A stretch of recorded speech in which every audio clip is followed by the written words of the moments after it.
saluons dans le beau et précieux nom de notre Seigneur et Sauveur Jésus-Christ. Soyez les bienvenus à votre émission Sonder les Écritures. Sonder les Écritures, c'est une émission qui étudie des thèmes bibliques et sociaux. À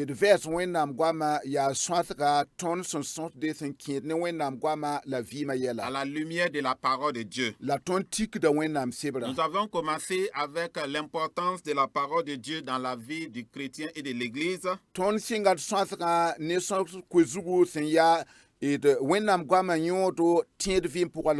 avez été nombreux à nous suivre. Et nous avons terminé ce thème. Et le deuxième thème que nous avons abordé, c'est l'importance de la prière dans la vie du chrétien et de l'Église. Nous sommes au troisième numéro de ce thème. Dans le premier numéro, nous avons introduit le thème. Nous avons même parlé de la relation entre la prière et la parole de Dieu. Ensuite, nous avons défini la parole de Dieu. Ensuite, nous avons parlé des déviations concernant la prière.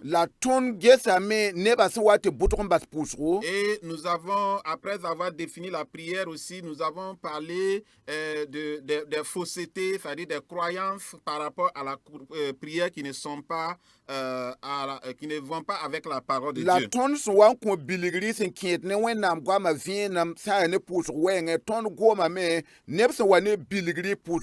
Et certaines pratiques. Alors, dans ce troisième numéro, nous allons parler de pourquoi, quand et où prier. Vous savez qu'il y a souvent des gens qui ont certaines attitudes ou certaines croyances. Certains peuvent se dire, mais pourquoi même prier? On peut se dire, mais Dieu même, il connaît nos besoins. Comme on dit qu'il connaît tout, il connaît ce qui est dans notre cœur. Alors donc pourquoi prier? Est-ce que c'est nécessaire? Est-ce que prier même, ce n'est pas parce qu'on n'a pas la foi qu'on prie? Parce que certains peuvent se dire, bon, quand j'ai la foi, je ne marche pas la foi, je n'ai pas besoin de prier. Il me suffit de mettre ma foi en action. Mais nous allons voir à travers ce thème-là que la prière est une nécessité pour tout chrétien, pour toute église. Tout comme nous avons vu par rapport à la parole de Dieu, la prière aussi est importante et une nécessité pour tout chrétien et pour toute église qui veut vraiment réussir, qui veut vraiment remporter la victoire. Nous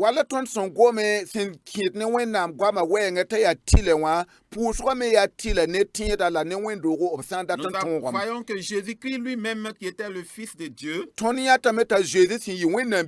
il nous a donné l'exemple. Il nous a donné le modèle. Et donc pour nous, la prière est une nécessité.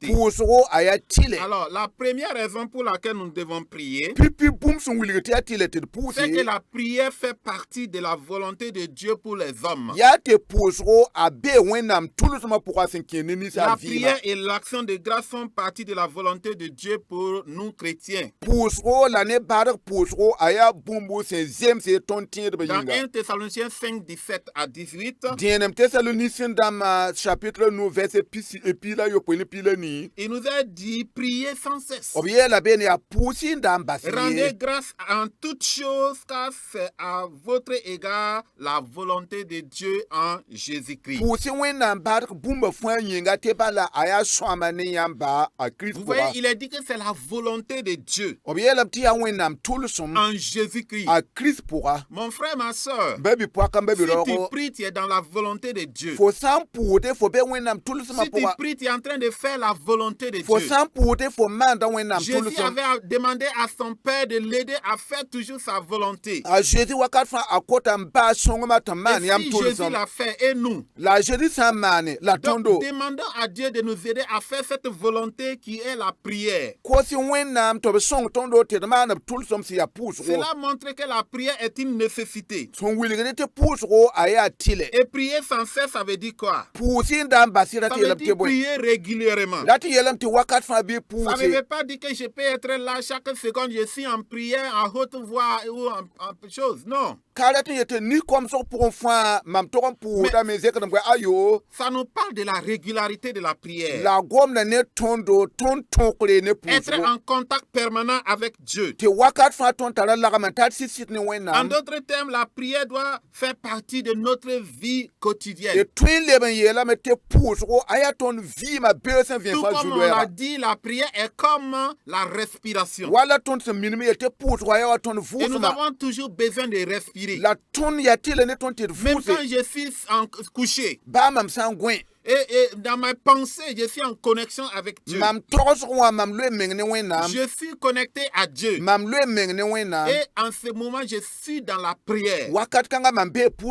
Deuxièmement, la prière est aussi un ordre de Dieu. En plus que cela soit la volonté de Dieu, Dieu nous donne un ordre, il nous dit, dans Jérémie 33, verset 3, il a dit, invoque-moi.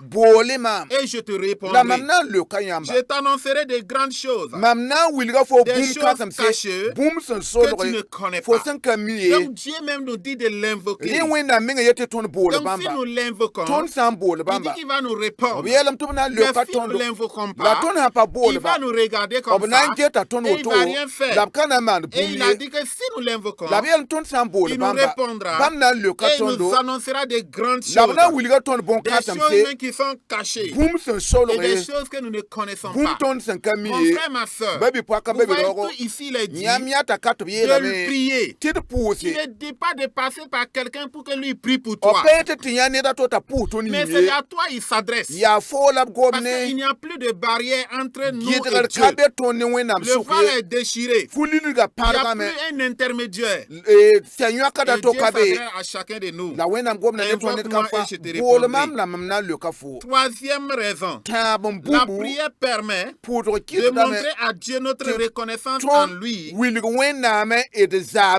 rendre grâce. Dans Romains 1:12, il a dit, rendez grâce au Père qui vous a rendu capable de grandes choses, des choses qui vous a rendu capable d'avoir part à l'héritage des saints dans la lumière. Il a dit, je reprends, rendez grâce au Père qui vous a rendu capable d'avoir part à l'héritage des saints dans la lumière. L'action de grâce. Nous ne pourrons pas dire merci à Dieu pour tout ce qu'il a fait. Mais nous devons lui rendre grâce. Il a dit persévérer dans la prière, veiller avec action de grâce. Colossiens 4:2.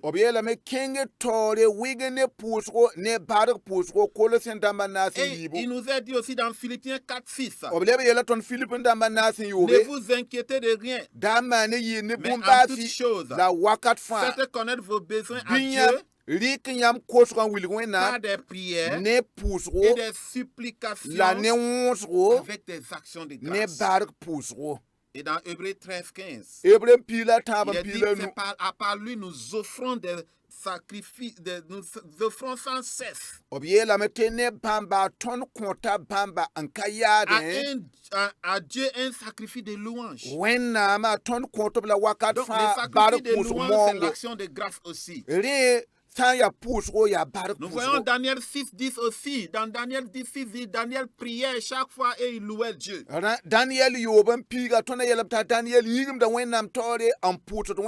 Quatrièmement, nous devons prier à cause des grandes compassions de Dieu.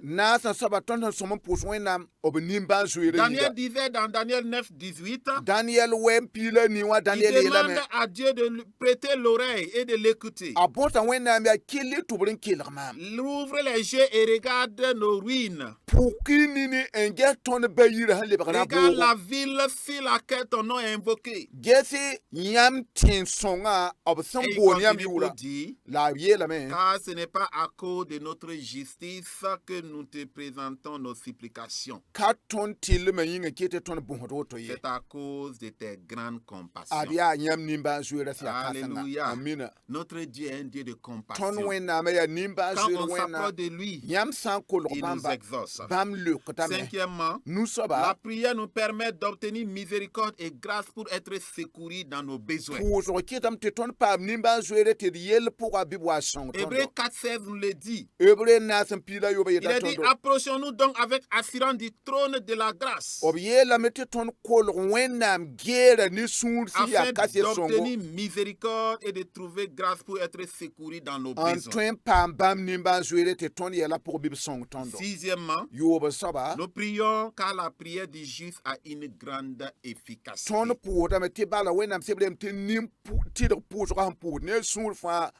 Jacques 5:16 nous dit, confessez donc vos péchés les uns aux autres et priez les uns pour les autres afin que vous soyez guéris. La prière fervente du juste a une grande efficacité. Donc quand nous prions, Dieu agit parce que la prière du juste a une grande efficacité.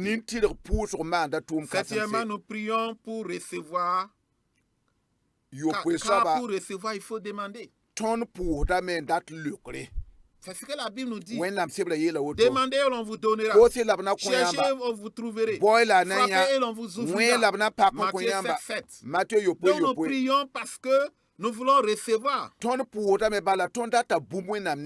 le Seigneur, il est dit dans Éphésiens 3:20 que le Seigneur même nous donne au-delà de ce que nous-mêmes nous attendons ou nous pensons. Et huitièmement, enfin, nous prions pour recevoir le baptême dans le Saint-Esprit. Jésus a dit, si donc méchant comme vous l'êtes, vous savez donner de bonnes choses à vos enfants. À combien plus forte raison le Père Céleste donnera-t-il le Saint-Esprit à ceux qui le lui demandent? Luc 11, verset 13. Donc le Saint-Esprit est donné à ceux qui lui demandent. Souvent les gens veulent prier pour avoir le baptême dans le Saint-Esprit. Mais pendant les séances, les gens ne demandent pas. Il est dit, il faut demander. Et dans le Nouveau Testament, dans les Actes des Apôtres, tous les cas, nous voyons que les gens priaient. Et ils étaient baptisés dans le Saint-Esprit. Alors mon frère, ma soeur, il y a plein de raisons pour nous de prier. Donc la prière est une nécessité pour nous. Le deuxième point, quand prier? Quand prier, ça c'est le deuxième point. Il y a 4 expressions quand on parle de la prière. Il est dit de prier sans cesse. Ça c'est le premier. Ça parle de la périodicité, c'est-à-dire dans la continuité. Deuxième expression, en tout temps, prier en tout temps. Ça c'est le quand, c'est-à-dire en tout moment. Et troisièmement, en toutes choses, c'est-à-dire les sujets de prière, c'est-à-dire toutes sortes de prières. Toutes sortes de sujets. Et quatrièmement, en tout lieu. Ça c'est le où. Donc, n'importe où. Mais nous allons voir ici quand prier. Selon la parole de Dieu. Nous allons prendre les exemples qui sont dans la parole de Dieu. Nous pouvons prier le matin. Ça, c'est le premier cas. Et nous lisons dans Psaume 5:3. 2 à 3. Sois attentif à mes cris, mon roi et mon Dieu. C'est à toi que j'adresse ma prière. Verset 3. Éternel, le matin, tu entends ma voix. Le matin, je me tourne vers toi et je regarde. Jésus aussi aimait se lever tôt le matin pour aller prier. Mon frère, le matin, c'est un moment propice pour prier. C'est le moment où nous n'avons pas trop de soucis et nous pouvons communiquer avec Dieu. C'est le moment où nous pouvons aussi confier toute la journée à Dieu, toute la semaine, et prier pour plusieurs sujets. Deuxièmement, nous pouvons prier matin, midi et soir. Psaume 55, 17. Il a dit, le soir, le matin et à midi, je supplie et je gémis. Et il entendra ma voix. Il a dit que Daniel aussi priait 3 fois le jour. Daniel 6, verset 10. Mon frère, on peut prier 3 fois par jour. Quand tu te lèves le matin, tu pries. À midi, tu pries. Quel que soit là où tu es, tu peux avoir un petit temps pour communiquer avec Dieu. Même si c'est silencieusement, même si c'est dans ta pensée. La nuit encore, tu peux prier. Tout ça, ce sont des possibilités. Et troisièmement, nous pouvons prier journalièrement, c'est-à-dire quotidiennement. Journalièrement signifie tous les jours ou simplement une fois par jour, ce qui est différent bien sûr de la prière matin, midi, soir.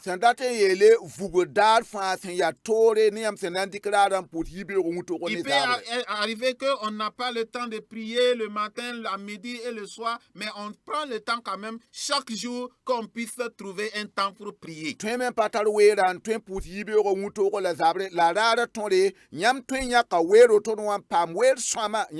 on peut même aussi prendre toute une journée, passer ça dans la prière. Quatrièmement, nous pouvons prier jour et nuit. Nous lisons dans Psaume 88, 1. D'abord, pour la référence du troisième, c'est Psaume 86, 3. Aie pitié de moi, Seigneur, car je crie à toi tous les jours. Je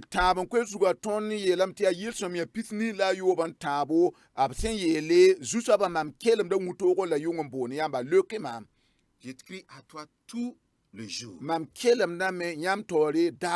Nous pouvons prier jour et nuit, ça c'est dans Psaume 88, 1. Il a dit éternel, Dieu de mon salut, je crie jour et nuit devant toi. Voyez, jour et nuit, je crie devant toi. Ensuite, cinquièmement, nous pouvons prier en tout temps.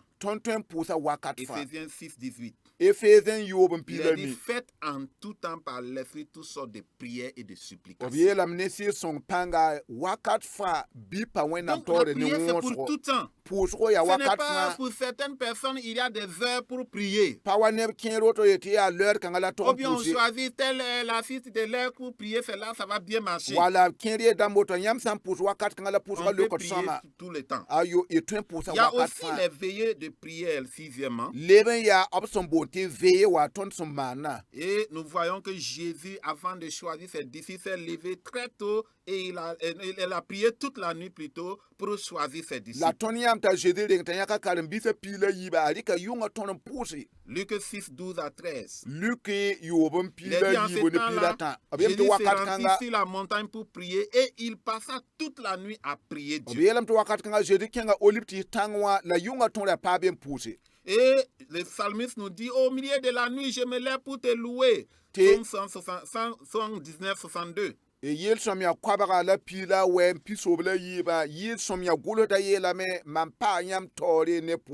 Dans Actes 16, 25 aussi, nous voyons Paul et Silas qui prient et louent Dieu la nuit. Il est dit vers le milieu de la nuit, Paul et Silas priaient et chantaient les louanges de Dieu. Donc, frères et sœurs, nous voyons encore que la prière aussi, on peut prier à tout moment, quel que soit là où on se trouve. Le troisième point, où prier Dieu. Nous pouvons prier Dieu en secret. Matthieu 6, où Jésus nous dit de rentrer dans la chambre, fermer notre porte et prier le Père qui est dans le secret. On n'a pas besoin chaque fois de se faire voir. On peut prier Dieu dans le secret. Deuxièmement, on peut prier Dieu en famille. La prière familiale. Quand il est dit de rentrer dans la chambre, Matthieu 6, pour prier. Donc ça peut être la famille, ça peut être toi seul. Mais ça montre que nous devons avoir des prières familiales. Et ça, c'est très important. Nous pouvons aussi prier au temple, c'est-à-dire à l'église. Dans Luc 18:10, nous voyons des hommes qui sont montés à l'église, au temple pour prier. Et la Bible nous dit dans Psaume 26:12 aussi. Je bénirai l'Éternel dans les assemblées. Et quatrièmement, nous pouvons prier en public. La prière publique, c'est être face à plusieurs personnes. Ça peut être une congrégation ou bien une foule. Et enfin, nous pouvons prier partout. 1 Timothée 2, verset 8. Je veux donc que les hommes prient en tout lieu. Et les Samaritains pensaient qu'il fallait prier sur une montagne. Les Juifs pensaient que c'était à Jérusalem. Mais quand Jésus est venu, Jésus a dit, ce ne sera plus sur cette montagne à Jérusalem. Mais le jour vient et il est déjà là. Où les vrais adorateurs adoreront Dieu en esprit et en vérité. Si vous lisez dans Jean 4, 20 à 21, vous voyez cela. Et mon frère, nous sommes dans ce temps-là. C'est le temps de la prière en esprit et en vérité. Il n'y a personne qui peut dire que lui ne peut pas prier, ou bien n'a pas le temps, ou bien il ne sait pas comment prier. Parce que la prière est très simple. Et c'est pourquoi nous t'invitons. Nous avons vu pourquoi prier. Nous avons vu où prier. Nous avons vu quand prier. Et nous avons dit nous pouvons prier partout. Nous pouvons prier aussi partout où on se trouve, à n'importe quel moment aussi. Alors mon frère, ma soeur, et nous voulons que tu puisses te lever et choisir un temps pour que toi aussi tu puisses être un homme de prière, une femme de prière. En entendant, nous allons prier pour vous, que le Seigneur vous bénisse. Seigneur, merci pour tes enfants qui ont écouté cette parole. Je prie que tu les aides à pouvoir être des hommes et des femmes de prière chaque jour qui se lèveront pour te parler, pour te prier, que Dieu des cieux, tu les exauces et que ton nom soit béni. Merci Seigneur, au nom de Jésus. Si vous avez des questions, vous pouvez nous contacter au 70 40 95 13. Que le Seigneur vous bénisse. Pour la suite, nous allons continuer toujours dans le même thème. Et nous vous invitons à être au rendez-vous. Soyez bénis au nom de Jésus. Amen.